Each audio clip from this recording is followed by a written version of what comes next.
भारत की शान अग्निबाण launch pad पर अपनी आखिरी उड़ान के लिए तैयार खड़ा था। देश के 800 करोड़ दांव पर लगे थे और लॉन्च में बचे थे सिर्फ 5 घंटे। लेकिन तभी अचानक रॉकेट का सिस्टम फेल हो गया। देश के सबसे बड़े वैज्ञानिक पसीने से भीग गए। किसी को समझ नहीं आ रहा था कि आखिर खराबी कहाँ है। सभी समस्या का समाधान खोजने में लगे हुए थे। तभी एक 13 साल का चाय बेचने वाला बच्चा चाय लेकर अंदर आता है। अचानक उसकी नजर मुख्य बोर्ड पर पड़ी, जहां इक्वेशन लिखी थी और बीच में प्लस का चिन्ह लगा था। लड़का चिल्लाते हुए बोला, साहब यहाँ प्लस नहीं माइनस होना चाहिए था। आग जब ऊपर उठती है तो दबाव पीछे की तरफ धक्का देता है। सब वैज्ञानिक उसे हैरान होकर देखने लगे। किसी ने कहा, ये पागल है, इसे यहां से निकालो, टाइम बर्बाद हो रहा है। लेकिन डॉक्टर रेड्डी जो चीफ साइंटिस्ट थे, उन्हें यह सुनकर एक उम्मीद मिली कि इस कमी को ठीक करने के बाद रॉकेट सफलतापूर्वक लॉन्च हो जाएगा। दोस्तों, आइए जानते हैं कि क्या वास्तव में इस कमी को ठीक करने के बाद रॉकेट सफलतापूर्वक लॉन्च हो जाएगा, या ये फिर डॉक्टर रेड्डी एक भ्रम है। और आखिर ये बच्चा कौन था और इतना कुछ कैसे जानता है। श्रीहरिकोटा का वो इलाका जहां समंदर की लहरें जमीन से टकराकर एक भयानक शोर पैदा करती हैं, आज वहां सन्नाटा था। लेकिन यह सन्नाटा सुकून वाला नहीं था। यह उस तूफान की आहट था जो भारत के सबसे बड़े अंतरिक्ष मिशन अग्निबाण को निगलने के लिए तैयार खड़ा था। इसरो के कंट्रोल रूम के अंदर देश के सबसे तेज दिमाग वाले 200 वैज्ञानिक अपनी कुर्सियों पर जमे हुए थे। मिशन लॉन्च होने में अब सिर्फ 5 घंटे बचे थे। 800 करोड़ की लागत, 5 साल की मेहनत और करोड़ों भारतीयों की उम्मीदें उस सफेद रॉकेट के अंदर बंद थीं जो लॉन्च पैड पर शान से खड़ा था। तभी अचानक एक लाल लाइट जलने लगी। डेटा मॉनिटर्स पर ग्राफ तेजी से गिरने लगे। कंट्रोल रूम में अफरा तफरी मच गई। डॉ रेड्डी चीफ साइंटिस्ट गुस्से और घबराहट में चिल्लाते हुए बोले, आर्यन, ये क्या हो रहा है? प्रेशर वाल्व का डेटा मिसमैच क्यों दिखा रहा है? हमने कल रात ही सारे चेक पूरे किए थे। आर्यन जो जूनियर साइंटिस्ट था, पसीने से भीगते हुए बोला, सर पता नहीं कैसे, लेकिन बूस्टर इंजन के फ्यूल इंजेक्शन रेट में एक बहुत छोटा सा अंतर आ रहा है। यह सिर्फ 0.0004 का अंतर है, लेकिन इस रफ्तार पर यह रॉकेट को हवा में ही फाड़ सकता है। हमारा सुपर कंप्यूटर इस एरर को फिक्स नहीं कर पा रहा है क्योंकि यह एक रैंडम वेरिएबल है। डॉ रेड्डी ने अपनी घड़ी देखी। समय रेत की तरह हाथ से फिसल रहा था। वो बोले, अगले 20 मिनट में यह गुत्थी नहीं सुलझी तो लॉन्च को अबाउट करना पड़ेगा। और इसका मतलब था देश की हार। कंट्रोल रूम के ठीक बाहर, जहां सुरक्षा के कड़े पहरे थे, एक छोटी सी चाय की दुकान थी। वहां एक 12 से 13 साल का लड़का, जिसका नाम आर्यन था, पर सब उसे छोटू बुलाते थे, कोयले की अंगीठी पर चाय उबाल रहा था। छोटू के कपड़े फटे थे, उसके चेहरे पर राख जमी थी, लेकिन उसकी आंखों में एक अजीब सी गहराई थी। छोटू अपने आप से बुदबुदाते हुए बोला, बड़े साहब आज बहुत परेशान दिख रहे हैं। चाय भी ठंडी हो रही है और अंदर से चिल्लाने की आवाजें आ रही हैं। छोटू ने 5 गिलास चाय एक ट्रे में रखी और तेजी से कंट्रोल रूम के पिछले दरवाजे की ओर बढ़ा, जहां से वो रोज चाय पहुंचाता था। उसे कोई नहीं रोकता था क्योंकि वो उस बिल्डिंग का एक हिस्सा बन चुका था। लेकिन उसे क्या पता था कि आज वो सिर्फ चाय पहुंचाने नहीं, बल्कि इतिहास बदलने जा रहा है। अंदर का माहौल ऐसा था जैसे कोई युद्ध हारने वाला हो। बड़े बड़े वैज्ञानिक अपने सिर पकड़े बैठे थे। दीवारों पर लगी विशाल स्क्रीन पर गणित के हजारों फॉर्मूले किसी मकड़ी के जाल की तरह उलझे हुए थे। रामदीन गार्ड बोला, छोटू आज चाय रख और चुपचाप निकल जा। साहब लोगों का दिमाग आज 7वें आसमान पर है। रॉकेट में कोई बड़ी खराबी आ गई है। छोटू ने चाय की ट्रे मेज पर रखी। उसकी नजर अचानक उस मुख्य बोर्ड पर पड़ी जहां डॉ रेड्डी ने चौक से एक बहुत लंबी इक्वेशन लिखी थी और बीच में क्वेश्चन मार्क लगाकर छोड़ दिया था। छोटू वहीं रुक गया। उसने उस बोर्ड को ऐसे देखा जैसे वो कोई पहेली हो जिसे वो बचपन से जानता हो। उसके दिमाग में चाय उबलने की आवाज, भाप का दबाव और अंगीठी की आग के सारे कैलकुलेशन एक साथ दौड़ने लगे। छोटू धीरे से बोला, साहब यहाँ प्लस नहीं माइनस होना चाहिए था। नहीं, माइनस होना चाहिए था। आग जब ऊपर उठती है तो दबाव पीछे की तरफ धक्का देता है। वहां खड़े एक जूनियर इंजीनियर ने छोटू को सुना और उसे जोर से धक्का देते हुए बोला, ए चाय वाले, तू अपनी चाय बेच, हमें रॉकेट साइंस मत सिखा, भाग यहां से। छोटू गिरते गिरते बचा। उसके हाथ से कोयले का एक टुकड़ा नीचे फर्श पर गिर गया। डॉ रेड्डी, जो अब तक हार मान चुके थे, उनकी नजर उस लड़के पर पड़ी जिसकी आंखों में कोई डर नहीं था, बल्कि एक चुनौती थी। डॉ रेड्डी ने कहा, रुको, क्या बोल रहे थे तुम? फिर से बोलो। पूरे हॉल में सन्नाटा छा गया। सब हैरान थे कि देश का सबसे बड़ा वैज्ञानिक एक चाय बेचने वाले बच्चे से क्या पूछ रहा है।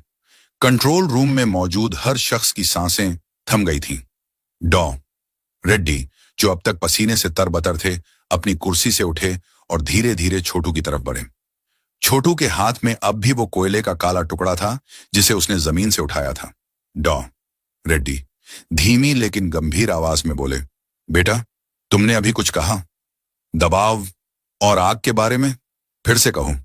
छोटू थोड़ा हिचकिचाते हुए बोला, साहब, मैं पढ़ा लिखा तो नहीं हूं, लेकिन रोज अपनी दुकान पर देखता हूं, जब केतली की ढक्कन पर भाप का जोर पड़ता है तो ढक्कन नाचने लगता है।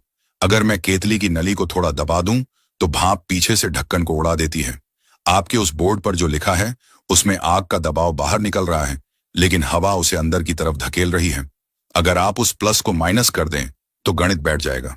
न वहां खड़े इंजीनियर आपस में कानाफूसी करने लगे। कोई उसे पागल कह रहा था तो कोई इसे वक्त की बर्बादी। आर्यन, जो जूनियर इंजीनियर था, गुस्से में बोला, सर, आप इस अनपढ़ बच्चे की बात सुन रहे हैं? इसके पास कोई डिग्री नहीं है, इसे तो यह भी नहीं पता होगा कि कैलकुलस क्या होता है। डॉ रेड्डी ने कहा, चुप रहो आर्यन, डिग्री ने हमें यहां तक पहुंचाया है, लेकिन यह बच्चा वो देख रहा है जिसे हम अपनी ईगो की वजह से नहीं देख पा रहे। छोटू, क्या तुम बोर्ड पर दिखा सकते हो? छोटू धीरे धीरे उस विशाल डिजिटल बोर्ड की तरफ बढ़ा। उसके फटे हुए कपड़े और हाथ में कोयला देखकर ऐसा लग रहा था जैसे कोई चित्रकार अपनी सबसे बड़ी कलाकृति बनाने जा रहा हो।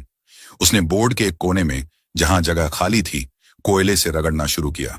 छोटू ने कोई फॉर्मूला नहीं लिखा, उसने एक नक्शा बनाया, एक ऐसा नक्शा जो रॉकेट के इंजन के अंदरूनी दबाव को दर्शाता था। उसने कोयले से 3 घेरे बनाए और उनके बीच से एक टेढ़ी लकीर खींच दी। उसने दिखाया कि ईंधन किस तरह मुड़कर वापस आ रहा है, जिससे बैक प्रेशर बन रहा है। छोटू ने कहा, साहब, यहां देखिए, ये जो लकीर है ये गलत जगह मुड़ रही है, इसी वजह से आपका कंप्यूटर एरर दिखा रहा है। डॉ रेड्डी की आंखें अचानक फैल गईं। उन्होंने तुरंत अपने चश्मे को ठीक किया और उस नक्शे को गौर से देखा। उनकी दिमागी बत्तियां जल उठीं।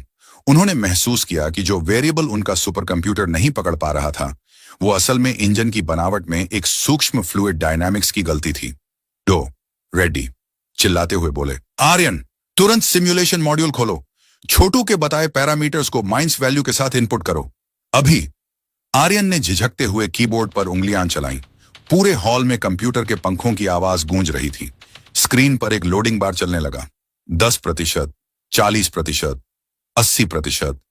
अचानक स्क्रीन पर लिखा आया, error resolved, trajectory stabilised.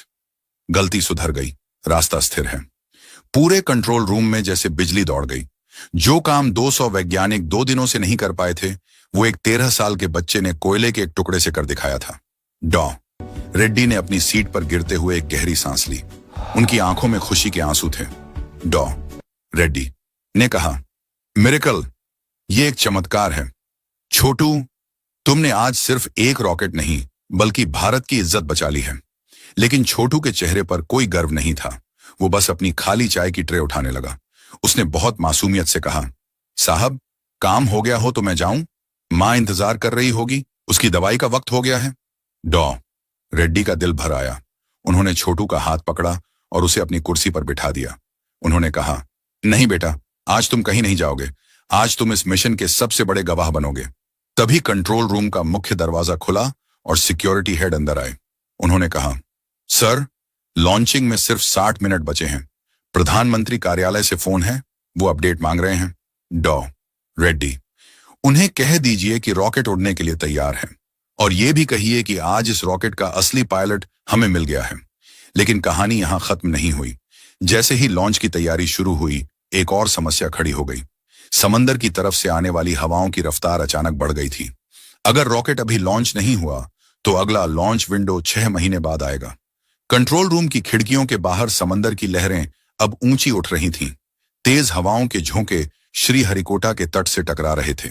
Radar screen पर लाल निशान उभर रहे थे, जो इस बात का संकेत थे कि मौसम का मिजाज बिगड़ चुका है। आर्यन बोला, सर, हवा की रफ्तार 70 किलोमीटर प्रति घंटा पार कर गई है। हमारे स्टैंडर्ड ऑपरेटिंग प्रोसीजर के हिसाब से इस मौसम में लॉन्च करना आत्मघाती होगा। रॉकेट टेक ऑफ के वक्त डगमगा सकता है। डॉ रेड्डी ने माथे का पसीना पोंछा। उन्होंने छोटू की तरफ देखा, जो अभी भी चीफ साइंटिस्ट की कुर्सी पर बैठा उन जटिल ग्राफ्स को देख रहा था। छोटू की नजरें स्क्रीन पर जम गई थीं। वह डरा हुआ नहीं था, बल्कि कुछ सोच रहा था। डॉ रेड्डी ने पूछा, छोटू क्या देख रहे हो? साहब, हवा दुश्मन नहीं है, हवा तो बस रास्ता ढूंढ रही है। जैसे पतंग उड़ती है ना, अगर हम डील दें तो वो कट जाती है, लेकिन अगर सही वक्त पर खिंचाव दें तो वो हवा के सीने को चीर कर ऊपर निकल जाती है। नैरेटर डॉ रेड्डी को समझ आ गया कि छोटू क्या कहना चाहता है। छोटू का गणित सिर्फ किताबी नहीं था, उसने कुदरत के नियमों को अपनी आंखों से देखा था। लेकिन तभी कंट्रोल रूम के कोने में बैठा एक वरिष्ठ वैज्ञानिक, जो अब तक चुप था, गुस्से में उठा। वरिष्ठ वैज्ञानिक, ये पागलपन है। रेड्डी, तुम एक बच्चे की बातों में आकर 800 करोड़ का प्रोजेक्ट और देश की इज्जत दांव पर लगा रहे हो। अगर ये फेल हुआ तो हम सबको जेल होगी। ये बच्चा क्या जानेगा एरोडायनामिक्स के बारे में? हॉल में फिर से बहस छिड़ गई। तभी छोटू खड़ा हुआ। उसकी आंखों में इस बार आंसू थे, लेकिन उसकी आवाज पत्थर जैसी मजबूत थी। छोटू साहब, आप मुझे अनपढ़ कह रहे हैं ना? हाँ, मैं स्कूल नहीं गया, लेकिन मेरे बापू इसी इसरो की कैंटीन में काम करते थे। वो रोज रात को मुझे अपनी पुरानी साइकिल पर बैठाकर यहाँ लाते थे और दूर से उस रॉकेट को दिखाते थे। वो कहते थे, छोटू, एक दिन तू भी ऐसा ही बड़ा जहाज बनाएगा जो बादलों के पार जाएगा। उसने आगे कहा, 3 साल पहले बापू एक फैक्ट्री एक्सीडेंट में चले गए। उस दिन भी बहुत तेज तूफान था। लोगों ने कहा कुदरत का कहर है, लेकिन मैं जानता था वो मशीन की गलती थी। तब से मैंने कसम खाई कि मैं मशीनों की भाषा सीखूंगा ताकि किसी और का बापू उनसे ना छिने। मैंने स्कूल नहीं देखा, पर बापू की छोड़ी हुई पुरानी साइंस की किताबों को 1000 बार पढ़ा है। पूरे कंट्रोल रूम में सन्नाटा छा गया। वो वैज्ञानिक जो छोटू का मजाक उड़ा रहे थे, उन्होंने अपनी नजरें झुका ली। डॉ रेड्डी ने छोटू के कंधे पर हाथ रखा। उन्हें अब अपनी टीम पर नहीं, उस 13 साल के बच्चे के अनुभव पर भरोसा था। डॉ रेड्डी ने कहा, आर्यन, कंप्यूटर को कमांड दो। एंगल ऑफ अटैक को 2 डिग्री झुकाएंगे। हम हवा से लड़ेंगे नहीं, हम हवा के दबाव का इस्तेमाल लिफ्ट के लिए करेंगे। ठीक वैसे ही जैसे छोटू की पतंग उड़ती है। समय तेजी से भाग रहा था। लॉन्च में सिर्फ 15 मिनट बचे थे। समंदर की तरफ से एक बहुत बड़ा चक्रवात सक्रिय हो रहा था। अगर अगले 10 मिनट में रॉकेट नहीं उड़ा तो मिशन हमेशा के लिए रुक जाएगा। डॉ रेड्डी ने माइक उठाया और उनकी आवाज पूरे श्रीहरिकोटा में गूंज उठी। All stations, this is flight director, we are go for launch, countdown starts now. Chhotu की नजरें स्क्रीन पर टिकी थीं। उसने कोयले से अपने हाथ पर कुछ नंबर लिख रखे थे। वह मन ही मन हिसाब लगा रहा था। रॉकेट के इंजनों में आग लग चुकी थी, जमीन कांप रही थी। छोटू बुदबुदाते हुए बोला, उड़ जा, आज ये बादल तेरा रास्ता नहीं रोक पाएंगे। नैरेटर 10, 9, 8, 7।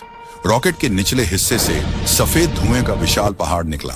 पूरा कंट्रोल रूम हिल रहा था। 3, 2, 1, जय हिंद। रॉकेट ने जमीन छोड़ी, लेकिन जैसे ही वो 500 मीटर की ऊंचाई पर पहुंचा, हवा का एक भयानक झोंका उससे टकराया। रॉकेट बाईं ओर झुकने लगा। स्क्रीन्स पर वार्निंग की लाइटें जलने लगी। आर्यन चिल्लाते हुए बोला, सर, रॉकेट कंट्रोल खो रहा है, ये क्रैश हो जाएगा। कंट्रोल रूम के अंदर हर किसी का चेहरा सफेद पर डीडीडीएच चुका था। विशाल स्क्रीन पर अग्निबाण रॉकेट साफ तौर पर बाईं ओर झुकता हुआ दिख रहा था। 800 करोड़ की संपत्ति और देश का मान सम्मान उस वक्त एक पतले धागे से लटका हुआ था। आर्यन घबराहट में चिल्लाते हुए बोला, सर, विंड शेयर हमारी लिमिट से बाहर जा चुका है। थ्रस्ट वेक्टरिंग काम नहीं कर रही है। रॉकेट का संतुलन बिगड़ा रहा है। अगर हमने अभी इसे डिस्ट्रॉय नहीं किया तो यह रिहायशी इलाके में गिर सकता है। डॉ रेड्डी का हाथ सेल्फ डिस्ट्रक्ट बटन की ओर बढ़ा। उनकी आंखें बंद थीं। वो अपनी पूरी जिंदगी की मेहनत को राख होते देखने वाले थे। तभी एक आवाज गूंजी। छोटी चिल्लाते हुए बोले, नहीं साहब, बटन मत दबाइए, वो गिरा नहीं है, वो तो बस करवट ले रहा है। सबने मुद्दकर छोटू की तरफ देखा। छोटू अपनी जगह से उठकर स्क्रीन के बिल्कुल पास चला गया था। उसकी उंगली हवा में एक वक्र बना रही थी। साहब, हवा उसे गिरा नहीं रही, उसे धक्का दे रही है। अगर आप अभी इसके दाहिने बूस्टर का पावर 5% बढ़ा दें और बाएं वाले को 2 सेकंड के लिए बंद कर दें तो वो खुद ब खुद सीधा हो जाएगा, जैसे लहरों में नाव को सीधा किया जाता है। डॉ रेड्डी के पास सोचने के लिए 1 सेकंड का भी वक्त नहीं था। ये एक जुआ था। अगर छोटू गलत हुआ तो धमाका और भी भयानक होगा, लेकिन अगर वो सही हुआ तो इतिहास बन जाएगा। डॉ रेड्डी ने कहा, आर्यन, जो ये कह रहा है वही करो। बूस्टर बी का पावर बढ़ाओ, बूस्टर ए को कट ऑफ करो अभी। नैरेटर अगले कुछ सेकंड्स तक पूरा कंट्रोल रूम मौत जैसी खामोशी में डूब गया। स्क्रीन पर रॉकेट एक तरफ झुका हुआ था और फिर अचानक रॉकेट के दाहिने हिस्से से आग की एक तेज लपट निकली। रॉकेट ने एक जोरदार झटका खाया और धीरे धीरे सीधा होने लगा। रॉकेट ने हवा के सीने को चीर दिया। वो अब सीधा ऊपर की ओर बादलों को फाड़ते हुए नीले आसमान की तरफ भाग रहा था। स्क्रीन पर नॉर्मल की हरी लाइटें जल उठी। आर्यन हैरानी और खुशी में बोला, सर, इसने कर दिखाया। रॉकेट मैक्स क्यू पार कर चुका है। वो अब अंतरिक्ष की सीमा पर है। पूरे कंट्रोल रूम में वैज्ञानिक अपनी कुर्सियों से उछल पड़े। लोग एक दूसरे को गले लगाने लगे। कोई रो रहा था तो कोई तालियां बजा रहा था। डॉ रेड्डी अपनी कुर्सी पर ढह गए। उनकी आंखों से खुशी के आंसू बह रहे थे। उन्होंने मुड़कर छोटू को देखा, जो चुपचाप कोने में खड़ा अपनी मैली शर्ट से पसीना पोंछ रहा था। रॉकेट अब अंतरिक्ष के काले शून्य में दाखिल हो चुका था। उसका पहला हिस्सा स्टेज सफलतापूर्वक अलग हो गया और अग्नि बाण ने अपना उपग्रह सैटेलाइट कक्षा में स्थापित कर दिया। भारत ने इतिहास रच दिया था। लॉन्च के 2 घंटे बाद पूरी दुनिया में खबर फैल गई, भारत का मिशन सफल रहा। प्रधानमंत्री का बधाई संदेश आ रहा था। बाहर मीडिया का जमावड़ा लग गया था।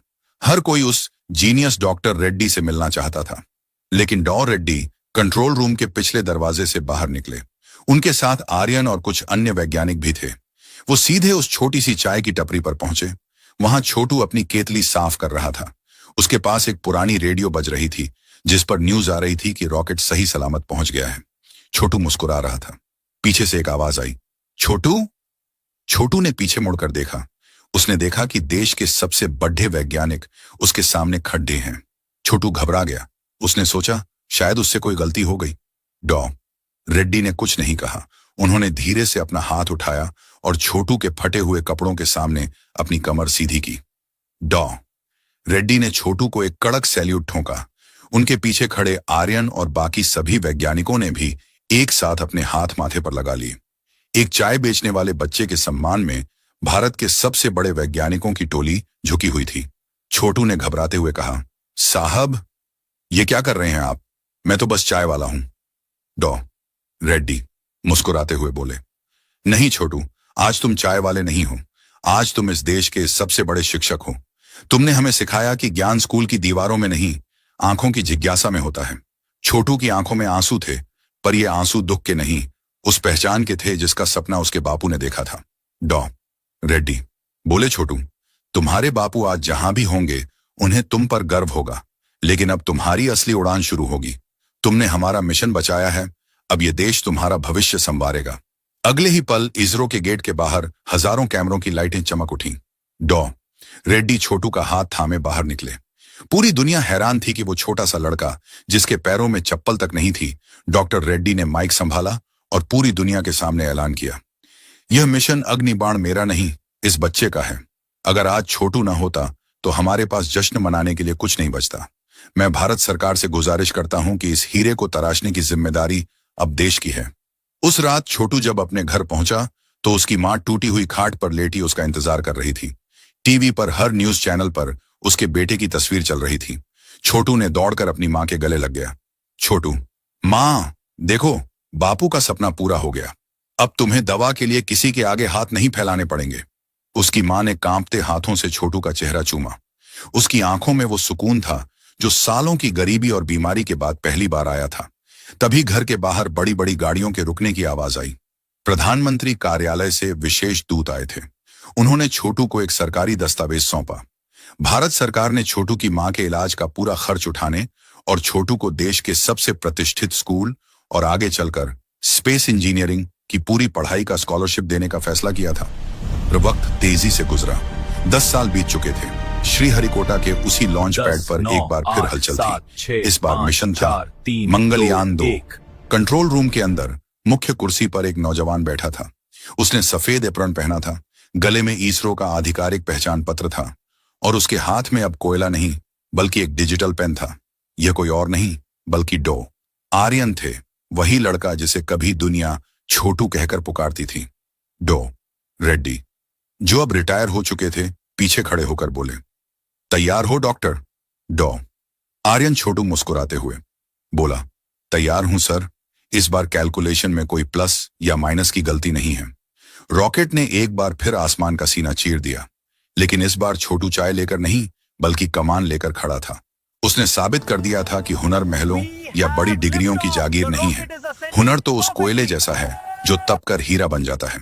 आज भी इसरो की उस टपरी पर एक नई पीढ़ी चाय पीती है और दुकानदार बड़े गर्व से उस जमीन की तरफ इशारा करता है जहां कभी एक बच्चे ने कोयले से देश की किस्मत लिखी थी। नैरेटर। तो दोस्तों, अगर आपके पास भी कोई सपना है तो उसे छोटा मत समझिए। याद रखिए, समंदर की बड़ी लहरें भी किनारे की छोटी सी रेत से ही अपनी दिशा बदलती हैं। काबिलियत को पहचानिए, उसे जगाइए और दुनिया को दिखा दीजिए कि आप क्या कर सकते हैं। आपको यह कहानी कैसी लगी, हमें कमेंट में जरूर बताना, और आप इस वीडियो को देश के किस कोने से देख रहे हो यह भी जरूर बताना, ताकि हमें पता चल सके कि हमारी कहानी कहां कहां से सुनी जा रही है। धन्यवाद। मिलते हैं अगली कहानी के साथ।